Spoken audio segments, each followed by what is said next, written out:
assez impressionné en 2012 de voir sur les réseaux sociaux, notamment sur Facebook, des pasteurs prendre des positions assez fermes sur un parti politique ou un candidat à la présidence de la République. Et ça m'a interpellé sur la raison d'être de l'Église. Est-ce que c'est le rôle de l'Église, par ses représentants officiels, de prendre des positions politiques?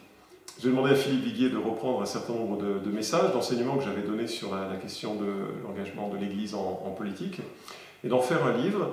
L'intérêt, c'est qu'on soit deux à regarder la question, mais qu'on soit deux à la regarder différemment. Philippe est beaucoup plus jeune que moi, il a un rapport aux réseaux sociaux et Internet qui est un peu différent, donc ça me semblait pertinent qu'on travaille ensemble là-dessus. J'étais adolescent, c'est dans les années 80, le mouvement Solidarność, avec un désir de pouvoir soutenir cet élan de liberté. Moi j'ai trouvé ça vraiment chouette, faire partie de quelque chose de grand qui pouvait changer un pays. Donc ouais, ça m'a marqué. Wilberforce, sans aucun doute. Son travail longue haleine pour l'abolition de l'esclavagisme est remarquable. Et voilà, chapeau pour cet engagement-là.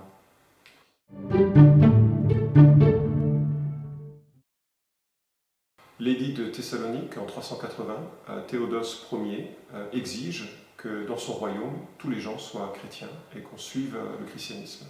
Cela a profondément changé la nature même du christianisme, qui est passé d'une religion de conversion personnelle à une religion de tradition, d'éducation familiale, ou pire, à une religion d'État.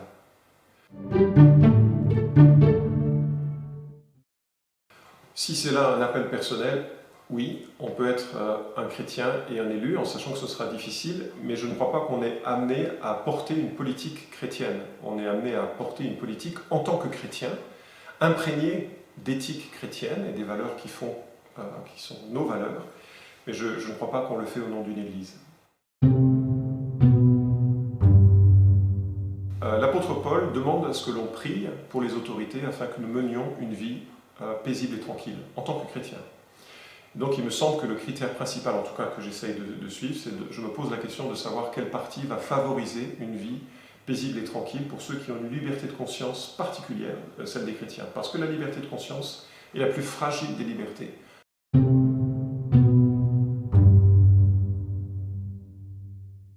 À mon sens, elle n'est pas appelée à peser sur des débats économiques ou politiques.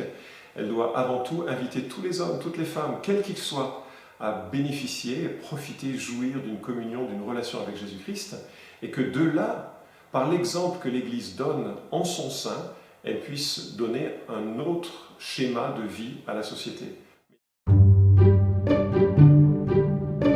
Les évangéliques ont peut-être une attente exagérée des hommes politiques qui attendent d'eux qu'ils soient parfaits. Alors, ça n'existe pas, des hommes parfaits.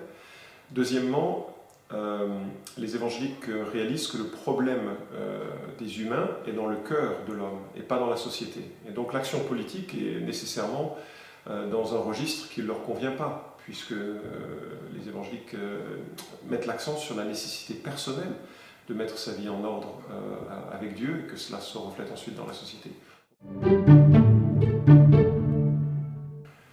L'Église catholique, dans son histoire, est très impliquée en politique. Or, les évangéliques n'ont jamais, en tout cas en France, n'ont jamais eu un mot à dire dans le débat politique, parce qu'on est absolument minoritaire.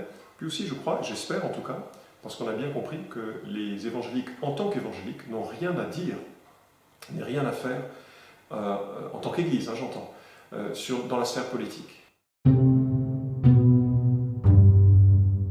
Mais la place de l'Église dans la société, c'est justement de proclamer l'amour de Christ. C'est justement de proclamer cet évangile que, si elle n'en parle pas, personne d'autre n'en parlera. Ça, c'est la spécificité du message de l'Église. C'est ce que nous avons voulu démontrer ou évoquer dans le livre que Philippe et moi avons publié.